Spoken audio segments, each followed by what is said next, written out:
Did you know that the word blue is kind of a strange word because it is of Germanic origin and so is the English language? But the word blue itself comes from a Romance language, French. The French word is bleu, and that's where we get our word blue from. But the original Old English word was blewin or blewin, something like that. I'm not exactly sure how to pronounce it. But aside from that strange random fact, we are painting a blue hat today. Enjoy the ride while we paint this blue hat design.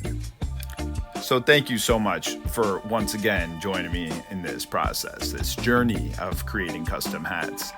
As you can see, the process begins very much the same way every time. But the results could be quite different, but uniform at the same time. It's kind of a dichotomy. Yeah, so I laid down the scaffolding, I laid down the lines, and I put the unique writing in there sometimes, like I did in this case. And I really like this color scheme because the lime green really pops out with the blue. And I've never seen that before, and I'll probably do something like that again in the future. So I've come to the conclusion, guys, that I could explain this process over and over and over again, and you've probably seen in the past videos how the process remains relatively the same from design to design, and I don't want to do this to you. I don't want to bore you senseless. So let's get into some deeper topics here. I have a lot of thought processes that go behind the artwork, so let's talk about that instead. Okay, so I think a good place to start is discussing the fractal nature of reality. You're probably thinking, what does this have to do with custom hats? But don't worry, I do have a point. I'll get to it if you don't mind indulging me for a few minutes. Fractals, man, so esoteric, man. Not really. It's actually pretty scientific, and it's not as crazy as you'd think. It is crazy, but it will make sense.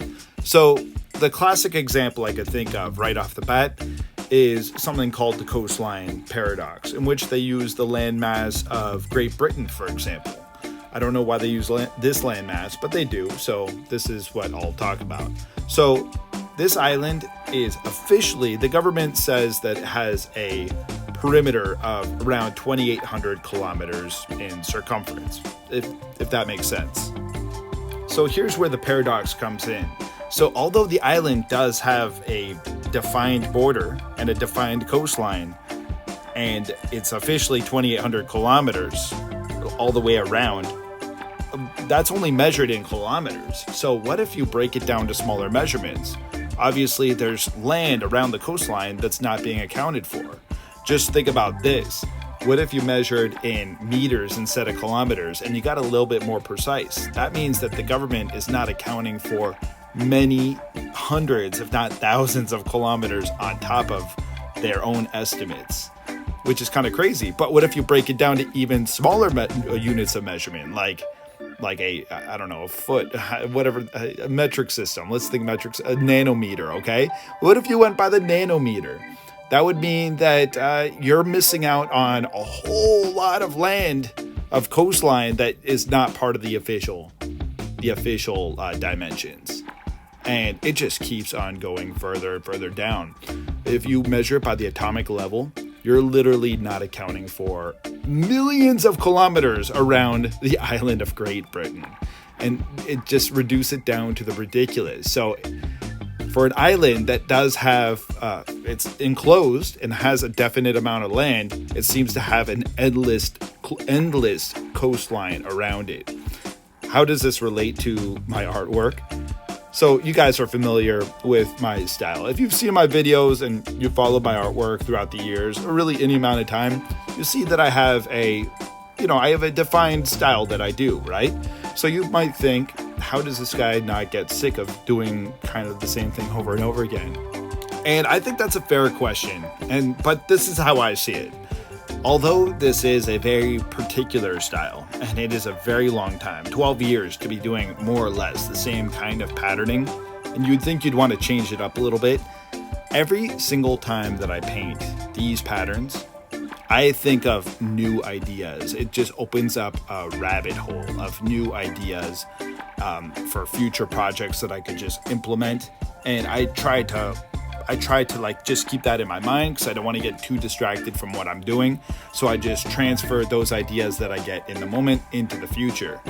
And so on and so forth. So I just take that. You'd think that I would exhaust every single idea with this pattern, but it is literally endless because we live in a fractal reality. I know that sounds like a cop-out just going that way, but literally we live in a reality where everything is endless and you could just keep on breaking it down into smaller and smaller units. Okay, so I'm 5'11", okay? I'll never breach 6 feet like the other men in my family. But in case I ever feel insecure about that fact, I just go in the bathroom, look in the mirror, look myself in the eye, and tell myself that I'm 5'11", but no one's counting the repeating number in there. You break it down to smaller units of measurement, and it is endless, which means that in reality, I am a being of infinite height.